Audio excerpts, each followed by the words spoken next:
Ever wondered why Swiss cheese sports those peculiar holes? Well, you're about to find out. Swiss cheese, known for its distinctive appearance and unique flavor, stands out in the world of cheese. It's not just about its smooth, creamy texture or its mildly nutty taste, but those curious holes, or eyes as they're called by cheesemakers, that truly set it apart. The mystery behind these eyes has been a subject of fascination for many, setting Swiss cheese on a pedestal of its own in the grand cheese narrative. The process of Swiss cheese making is a beautiful symphony of nature and science, where bacteria, warm milk, and time dance together to create this culinary marvel. It's a journey that starts with simple ingredients and ends with a piece of art, brimming with character and history. Prepare to embark on a fascinating journey into the world of Swiss cheese making.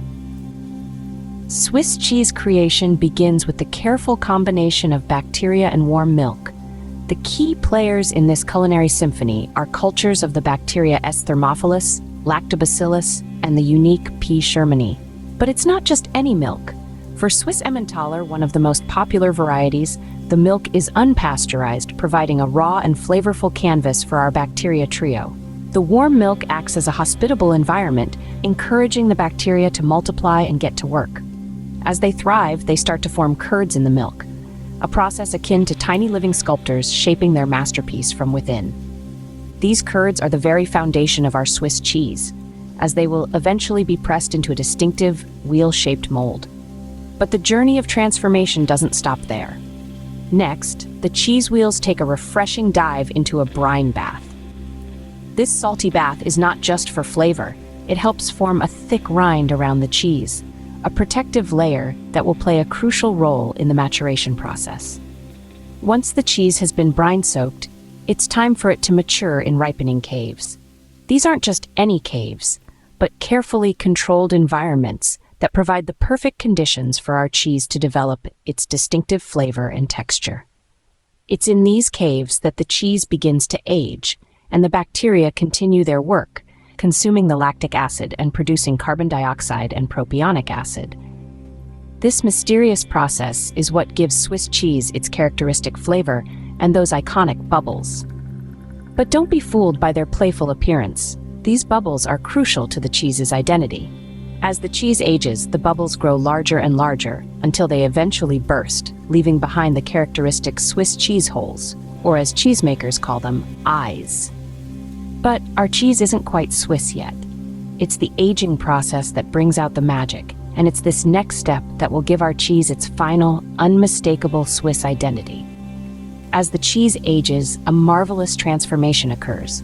During this period of maturation, the bacteria in the cheese continue their diligent work, subtly changing the cheese's texture and flavor. They munch away at the cheese, releasing lactic acid. But here's the twist. P. shermani, one of the bacteria in our microscopic workforce, consumes this lactic acid. In turn, this bacterial action hero produces two key substances, carbon dioxide and propionic acid. The propionic acid adds to the complex, nutty flavor we associate with Swiss cheese.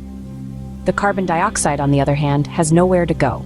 Trapped within the dense cheese, it forms bubbles. As the cheese continues to age, these bubbles grow larger. And when the cheese is eventually cut into smaller, more manageable pieces, these bubbles burst, leaving behind the characteristic holes we all know and love. This intricate process leads to the birth of the eyes of Swiss cheese. Ever thought the size of Swiss cheese holes doesn't matter? Think again.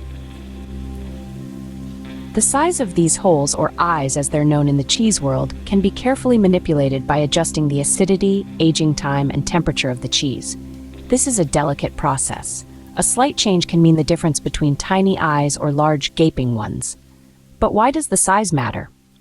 Well, in the year 2000, the Food and Drug Administration in America set down a rule about the size of these eyes in Swiss cheese. It stated that the eyes in grade A Swiss cheese sold in the United States must measure between 3/8 and 13/16 of an inch in diameter. Why this particular range? Well, it turns out that the newer cheese slicing equipment was tearing large-eyed Swiss cheese apart. So, the next time you enjoy a slice of Swiss cheese, remember the fascinating process behind those characteristic holes.